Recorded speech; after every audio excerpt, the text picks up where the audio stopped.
अस्सलाम वालेकुम, मैं मुकर्रम बड़ाइश। इंडिया से अगर आपने दुबई जाना हो तो आपको 6,000 से 10,000 रुपए के दरमियान टिकट मिलता है, जबकि यही अगर आपने सफर पाकिस्तान से करना हो तो आपको तकरीबन 50,000 प्लस खर्च करना पड़ता है। इसी तरह अमेरिका का है, अगर आपने अमेरिका के लिए इंडिया से सफर करना हो तो 35,000 से लेकर 40,000 इंडियन रुपीज में है, जबकि पाकिस्तान के लिए ये टिकट तकरीबन 1.25 लाख से स्टार्ट होता है। तो ये डिफरेंस इस वक्त एयर टिकट्स का और इस फेयर का ऑलरेडी मौजूद है।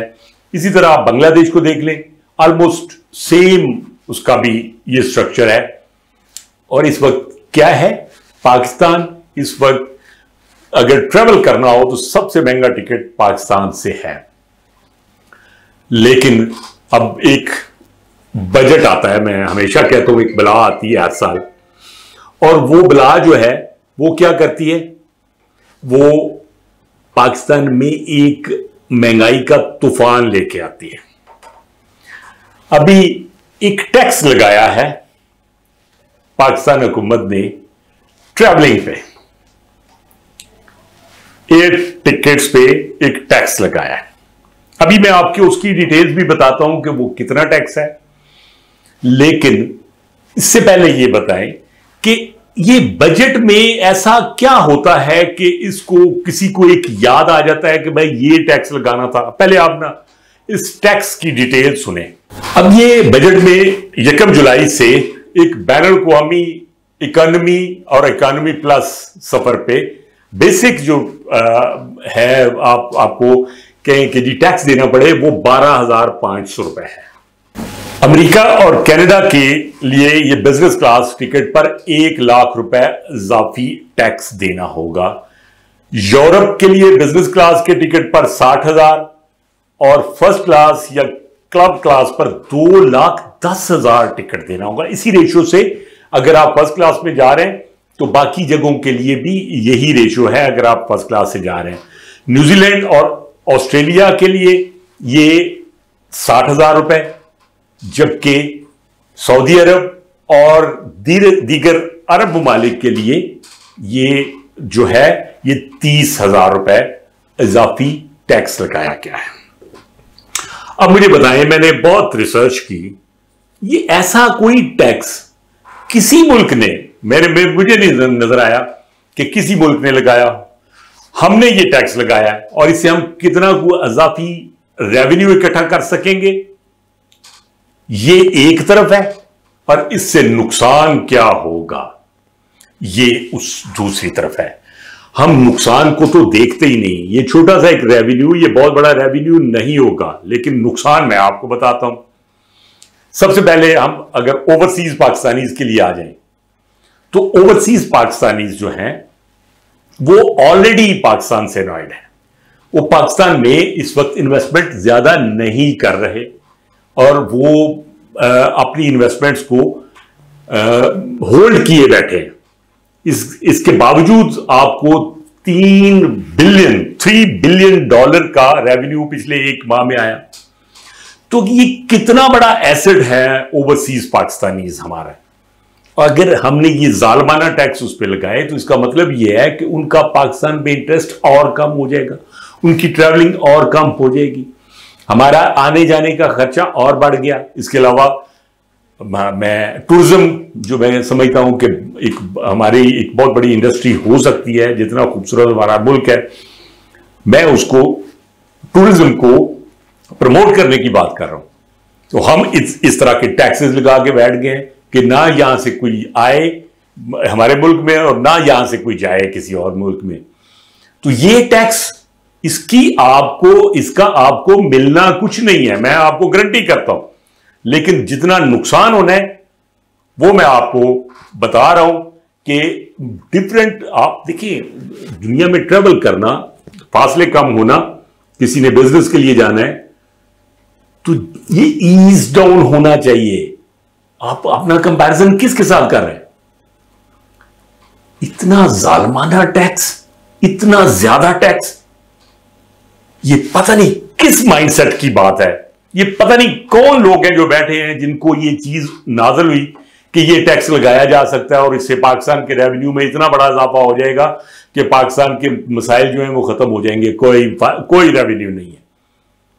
आप इसके नुकसानात देखेंगे तो आपको पता चलेगा कि वो इससे कहीं ज्यादा हैं। हैरानगी होती है, बहुत हैरानगी होती है। अब एक और बात, बिजली जो कि इस वक्त पाकिस्तान का सबसे बड़ा मसला बना हुआ है और उस पर फर्दर अभी जो मजीद उसमें इजाफा करने का प्लान किया जा रहा है, वो IMF अभी भी जो हमने बजट दिया है उसमें हर चीज बढ़ाई है, कीमतें बढ़ाई हैं, तो IMF साहब अभी भी हमसे खुश नहीं है, वो हमें डू मोर का कह रहे हैं। बिजली की मिसमैनेजमेंट का अंदाजा एक चीज से लगाएं कि 200 यूनिट तक अगर बिजली आप खर्च करते हैं तो आपको 3000 से 5000 रुपए का बिल आएगा, और अगर आप 201 यूनिट यानी इजाफी 1 यूनिट 2 यूनिट अगर आप चले गए तो आपका बिल जो है वो 8500 से 9000 9,500 तक हो गया। अब ये माइंडसेट है, इस तरह बैठे हम ये बजटिंग कर रहे होते हैं, इस तरह बैठे हम पॉलिसीज बना रहे होते हैं, इस तरह हम मामलात को चला रहे होते हैं। मैं 1000 मरतबा कह चुका कि ये काम है हमारी कानून साज इदारों की, ये असम्बलीज का काम है, कौमी असम्बली का काम है, ये सूबाई असम्बलीज का काम है कि वो कानून बनाए। और मैं पूरे वसूख से कहता हूं कि अगर इसको डिस्कस किया जाता सूबाई असम्बलियों में या कौमी असम्बली में तो बहुत ज्यादा हाईलाइट होता कि इस तरह नहीं होता, इसका एक स्लैब है, आप उस स्लैब से बाहर ना निकले, आप उसी स्लैब से चले।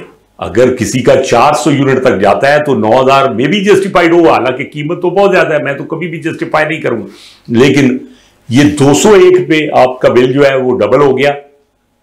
ये अनबिलीवेबल है। इस कौम पे खुदारा रहम करना है हमने, बस करें। पॉलिसीज बनाते हुए गरीब आवाम का सबसे पहले सोचे, अब तो मिडिल क्लास का भी सोचे, तो आपको सोचना पड़ेगा। लोग परेशान हैं, हर एक बंदा बिजली के बिल की बात कर रहा है, डिस्कस कर रहा है कि आपका कितना आ गया है। एक एसी के साथ 50,000 से ज्यादा का बिल, और वो भी घरेलू। कमर्शियल पे आ जाए, लोगों के बिजनेस ऑलरेडी नहीं है, आप बिल की देखें कितना कितना बिल आ रहा है। एक 2 एसी के साथ आपका 1 लाख के करीब करीब 2 एसी लगे हुए, कमर्शियल प्लेस पे तो 1 लाख के करीब करीब बिल आए। क्या ये इस तरह मुल्क आगे बढ़ेगा? अभी तो आपने सनत की बात ही नहीं करनी, आपने दुनिया को कंपीट करना है, कैसे करेंगे? और हम तकरीरें कर रहे हैं कि जी खुशहाली आ रही है, इस तरह नहीं आएगी। चीजों को हमें ग्रॉस रूट से लेकर बदलना होगा, हमें सस्ती बिजली की तरफ जाना होगा, इसके सिस्टम को ठीक करना होगा, हमें बिजली चोरी को रोकना होगा, तब जाके मामला सीधे होंगे। हमें इसकी कीमत कम करनी पड़ेगी ताकि लोग चोरी ना करें। मेरी समझ से बाला है। अब एक और मौजू पे बात करते हैं जो पाकिस्तान के लिए फिर अहम है, वो है अमेरिकन इलेक्शंस।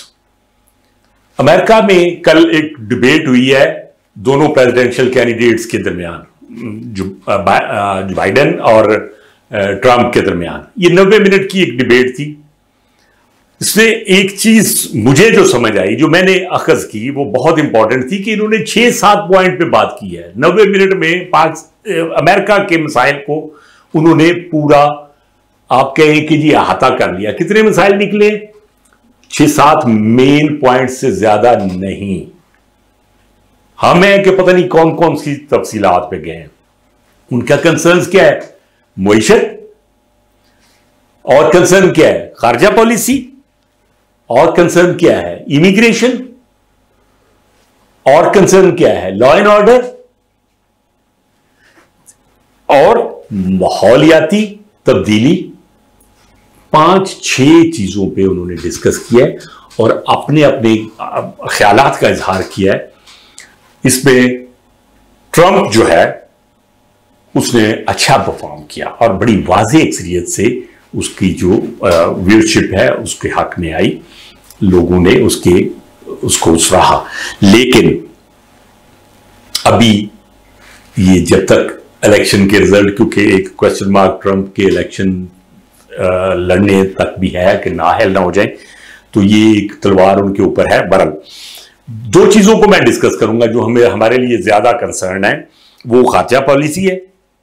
अमेरिका की खारजा पॉलिसी पाकिस्तान के लिए बहुत मैटर करती है, लेकिन जब इनकी दोनों की बात सुने तो मुझे उसमें जो बाइडेन जो है, हालांकि मेरा ख्याल है कि ट्रंप ने अमेरिका के जो मुदाखलत थी दूसरे ममालिक में, उसको खत्म करने में बहुत मदद की। उसका बहुत बड़ा एजेंडा था, जिसको मैं बहुत पर्सनली लाइक करता हूं, कि अमेरिका जो है वो दूसरे मुल्कों के मामलात में मुदाखलत ना करे और खसूसन फौजी मुदाखलत ना करे। लेकिन उन्होंने अभी खारजा पॉलिसी पे जो बयान दिया है, उन्होंने ईरान के खिलाफ और चाइना के खिलाफ सख्त एक्शन, ये एक नारा भी हो सकता है, इंतखाबी नारा भी हो सकता है, लेकिन मैं इससे हैरान हूं कि ट्रंप जो कि मुदाखलत के खिलाफ थे, उन्होंने चाइना और ईरान के खिलाफ सख्ती का, और इवन अपने बॉर्डर्स को जो उसके मुतल्लिक भी उनका था कि इमिग्रेशन, चूंकि दूसरा कंसर्न है पाकिस्तान का, बहुत सारे पाकिस्तानी अमेरिका में, तो उसमें भी जो बाइडेन का जो स्टांस है वो ये है कि नर्म होनी चाहिए ताकि लोग अमेरिका में ट्रैवल कर सकें, आए जाएं। लेकिन ट्रंप की पॉलिसी उसमें भी बहुत सख्त थी कि नहीं ऐसा होना चाहिए। तो ये दो चीजें मेरे लिए बड़ी हैरानकुन हैं। बहरहाल एक चीज है कि ये इलेक्शन और आने वाली अमेरिकन हुकूमत बहुत मैटर करती है पूरी दुनिया के लिए, क्योंकि अब दुनिया में अमेरिका सिर्फ अकेला सुपर पावर नहीं है, उसको बेशुमार चैलेंजेस हैं, और आने वाली हुकूमत की पॉलिसी क्या होगी ये अमेरिका के लिए भी बहुत ज्यादा मैटर करती है और पूरी दुनिया के लिए भी बहुत मैटर करती है। इस उम्मीद के साथ कि कोई बेहतरी वाला इस दुनिया के लिए अब अल्लाह ताला की जात पैदा करे, आपसे इजाजत चाहता हूं। अगर आपको मेरी बात पसंद, और ये कुछ चीजें ऐसी हैं जो जिस पे आप डिस्कस कर सकते हैं, तो आप प्लीज कमेंट्स बॉक्स में जरूर अपनी राय का इजहार करें। चैनल को सब्सक्राइब करें, लाइक करें और शेयर करें, ये आप हमारे लिए कर सकते हैं। पाकिस्तान जिंदाबाद।